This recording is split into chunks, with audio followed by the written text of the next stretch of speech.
ma ma ma gitu, ma gitu. Nyaut di kamar udah kosong gitu.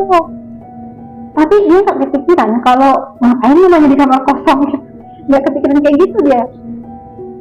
Karena suaranya dia dengar di kamar kosong itu, pergilah dia ke situ si kakaknya nih. Dia lihat bener ada di situ perempuan. Ya Allah, perempuan. Assalamualaikum warahmatullahi wabarakatuh. Terima kasih sudah nonton video ini. Saya ucapkan minal aidin wal faizin. Udah terlalu berdebu di otak atik.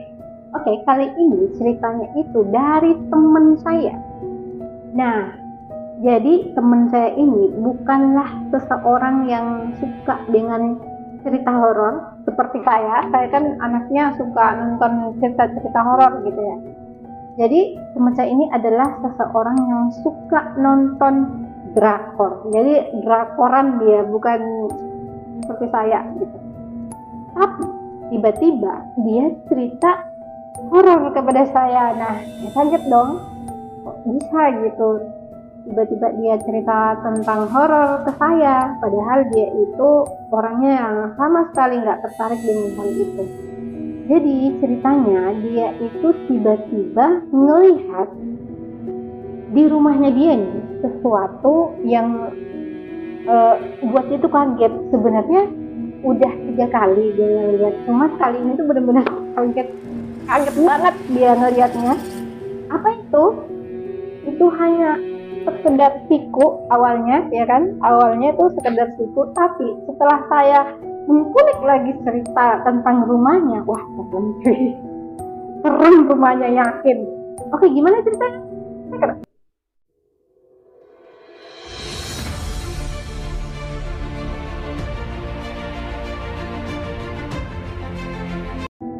Oke, saya awali nih dari sore hari.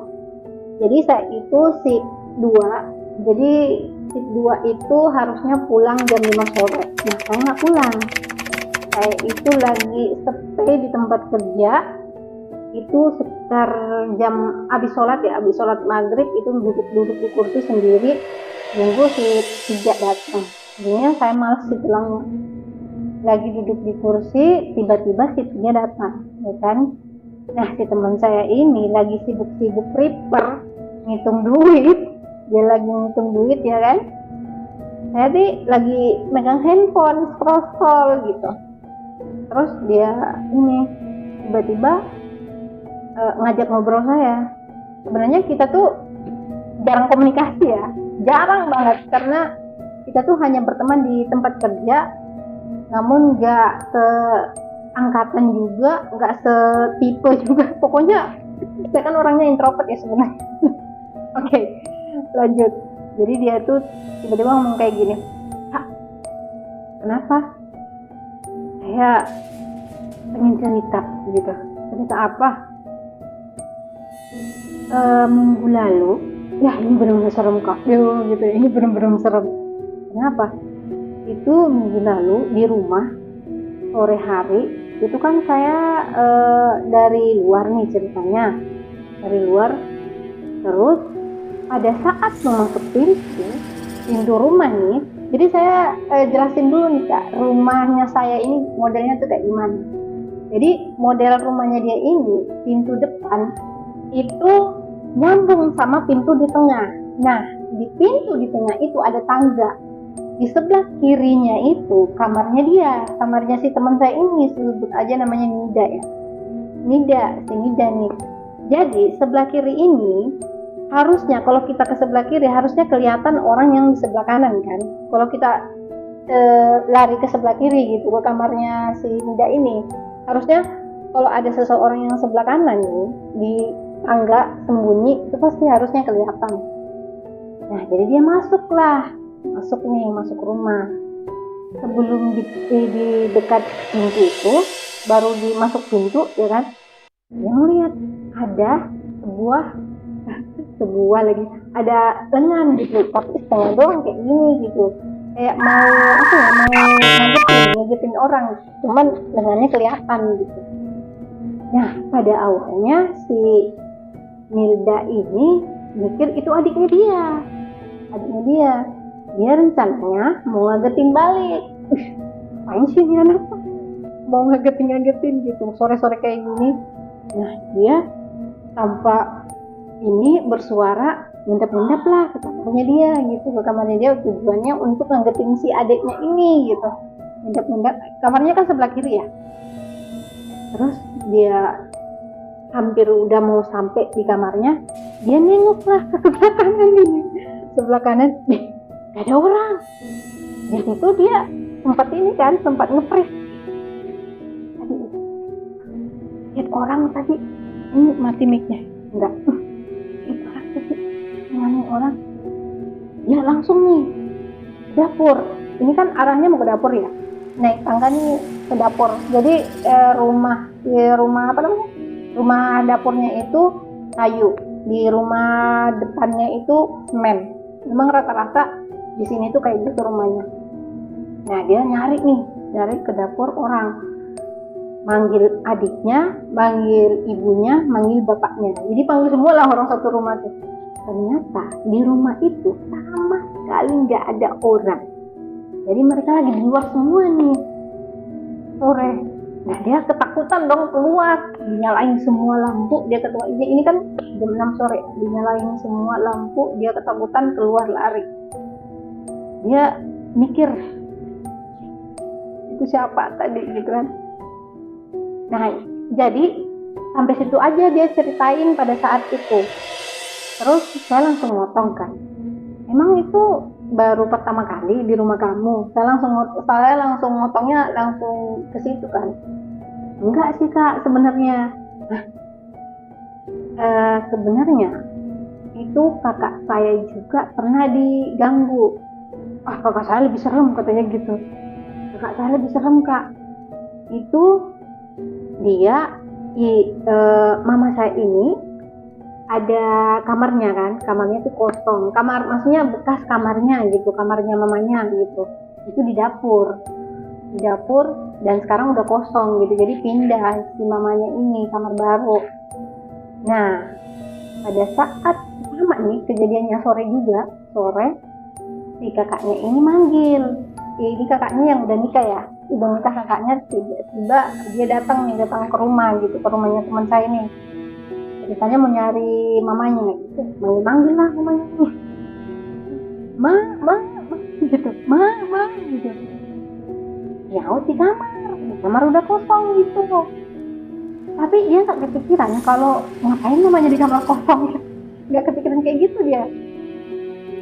Karena suaranya dia dengar di kamar kosong itu, pergilah dia ke situ si kakaknya nih. Nah dia ngeliat bener ada di situ perempuan. Ya Allah, perempuan. Nah si perempuan ini perawakannya tuh emang kayak namanya dia, cuman lagi pakai sarung gitu, kayak mau ganti baju habis mandi. Nah itu kayak mau pakai baju gitu. Terus si kakaknya nih ngobrol, mak nanya sesuatu soalnya, mak kalungnya mana gitu, mau dipinjam gitu. Mamanya ini nggak dijawab, itu doang, gitu. Allah serem. Mak, gitu mak. Ada yang ngejawab duluan, apa? Gitu kan? Dia nengok dong, nyari suara yang di luar nih. Yang di depannya nih ada, depannya masih sosok mamanya di depannya ada.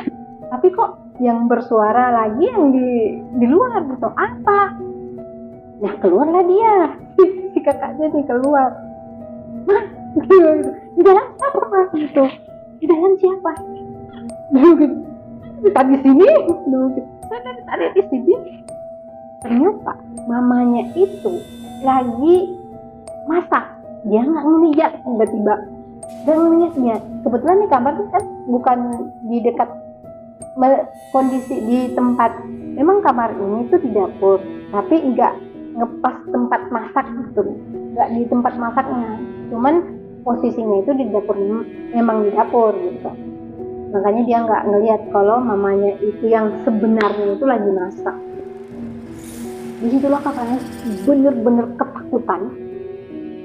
Di situ dia cerita sampai cerita setiap hari kayak gitu. Ngeliat satu di kamar kosong itu, mendingan ditaruh lampu deh kayak gitu. Ditaruh lampu itu serem banget soalnya ini. Nah, saya ini lagi, berarti emang saya motong lagi sama dia. Berarti memang rumahnya kamu serem dong, kok kayak kamu baru maksudnya dia tuh kayak baru apa ya, ketakutan baru ngelihat itu gitu. Sebenarnya udah 2 kali kak, itu saya lagi nih yang cerita gitu, saya lagi yang ngalamin. Jadi pada saat itu malam itu saya lagi tidur kak gitu. Si Nilda cerita ya, ini si Nilda lagi nih ini yang dapat nih kejadian. Saya lagi tidur, nah tiba-tiba saya ngeliat ada kayak bayangan. Jadi pintu kamarnya itu nggak rapet sampai lantai, jadi ada space-nya gitu, space pintunya, jadi kayak digantung gitu ininya, pintunya, tutupannya. Ya Allah, saya gimana ya, nanti saya ini kan gambarnya. Jadi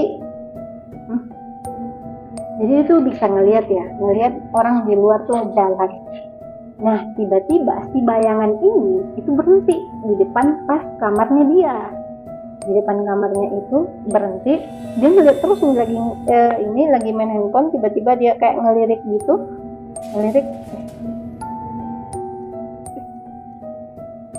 Dia ngelirik. Tiba-tiba dia ngeliat ada bayangan berhenti kan. Dia ngeliat, gitu. Tapi kok nggak ngetok pintu nih orang. Gitu. Tapi tiba-tiba si bayangan ini itu dia ngesini, mukanya pucat sebelah kayak gini, itu sampai dia ambil selimut langsung nggak mau bangun sampai pagi baru dia keluar. Itu kejadiannya sama sore juga. Nah, jadi sebenarnya saya ngejelasin lagi tuh sama dia. Sebenarnya kalau setahu saya nih, orang yang diganggu itu adalah orang yang pernah terjadi sesuatu ke dia sampai dia ngelihat penampakan. Misalnya nih, dia lagi sakit, atau maksudnya dia pernah sakit, atau dia pokoknya lagi diganggu lah gitu. Pasti ada awalnya kenapa dia bisa ngelihat gitu. Maksudnya kayak gitu. Saya mau nanyain kayak gitu ya kan. Pasti ada awalnya gitu kenapa bisa ngelihat. Nah, dia cerita. Jadi kak, sebenarnya ada nih awalnya saya ngelihat. Kenapa saya bisa ngelihat kayak gitu? Jadi pada saat itu masih SMA. SMA itu saya habis mandi ceritanya. Ini masih Sinilda ya. Sinilda tuh habis mandi hujan. Nah, besoknya dia sakit. Panas badannya tuh naik banget sampai 30 ke atas tuh. Terus ini hari pertama itu dia nggak ngerasain apa-apa, nggak mimpi apa segala macam. Nah, hari kedua dia tiba-tiba mimpi naik motor sama kakaknya yang tadi yang ngelihat sosok itu juga. Dia mimpi, si teman saya ini mimpi naik motor lewat pergunungan. Jadi gambaran gunung itu benar-benar ada di sini. Jadi mau pendakian ke kampung sebelah di tempat tinggal saya ini ada pegunungan gitu. Di situ memang nggak ada rumah sih ya, emang kalau mau naik tuh pendakian. Nah, dia di situ di pendakian itu dia melihat ada seorang gadis nih jual kuenya itu di tempat-tempat wadah yang sebenarnya orang nggak bisa lihat, tapi dia tuh bisa melihat apa isi kue itu gitu. Dibawa nih sama nih anak cewek ya, jual kue kayak gitu loh, jual kue diberhentiin nih sama si teman saya nih si Milda, kita berhenti dulu, berhenti beli kue katanya gitu. Ini posisinya sebenarnya masih jaraknya itu 2 meteran ya, 2 meter. Berhenti, tapi dia tuh pengen nunggu si anak itu, dia berhentiin dulu gitu. Si kakaknya ini ngomong, apa mau beli kue itu katanya deh, si Nilda mau beli kue itu. Kamu nih, kita berangkat aja gitu, gak usah kita nanti telat gitu. Enggak kak, itu enak kayaknya, itu kue ini panada. Jadi gini, kue panada itu isinya kayak pastel ya, cuman ini bukan pastel, isinya itu ikan sama bihun gitu. Jadi mirip pastel tapi bukan pastel ya. Kakaknya tuh heran ya kan, kok kamu tahu itu ini pastel panada, kok kamu tahu panada ya gitu kan. Maksudnya lihat dari mana, ini mimpi ya, lihat dari mana ya, nggak tembus pandang gitu tempatnya, tempat si anak bawa gitu. Itu kelihatan gitu, kelihatan itu tembus pandang. Mana aja itu kak, mau nih udahlah sana beli sana gitu, dibelilah sama dia, dibeli. Nah dekat udah ini ya, habis dibeli ya, jadi mereka lanjut nih ceritanya, lanjut mau dimakan nih sama si Milda. Kebetulan belinya dua nih sama si ini, sama temen saya nih, 2. Terus mau dimakan sama si Milda, kakaknya langsung ini berhentiin si Milda mau makan. Jangan dimakan, kakak kamu kali ya anak tadi gitu. Anak tadi itu badannya ini loh luka-luka, kamu kan lihat menjijikan kayak gitu. Enggak gitu, kakaknya ngomong, kayak si kakaknya Milda ngomong, enggak kok, badannya bersih, buang gitu, buang. Milda buanglah tuh ini. Seandainya, jadi gini, kalau saya mendengar ceritanya, ini kebetulan suasana yang dia gambarkan tuh di cerita itu suasana itu senja. Nah, senja ini identik dengan dimensi lain. Kebetulan pada saat itu di hari kedua dia sakit, dia hari pertama dan dia beli kue juga 2. Ini psikologi, dan dia juga beli kue 2. Seandainya dia makan, dia mungkin akan di bawah sama si makhluk. Awalnya cerita ini itu saya pikir bahwa wah dia mungkin ya ngada-ngada atau dia pernah dengar sama orang, tapi enggak.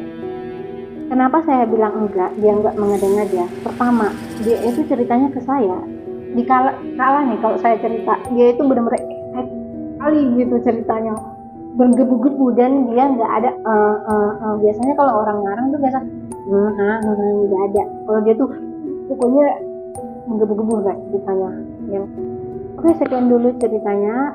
Saya ucapkan terima kasih sudah tonton ini. Jangan lupa subscribe, like, dan komen. Dadah, assalamualaikum warahmatullahi wabarakatuh.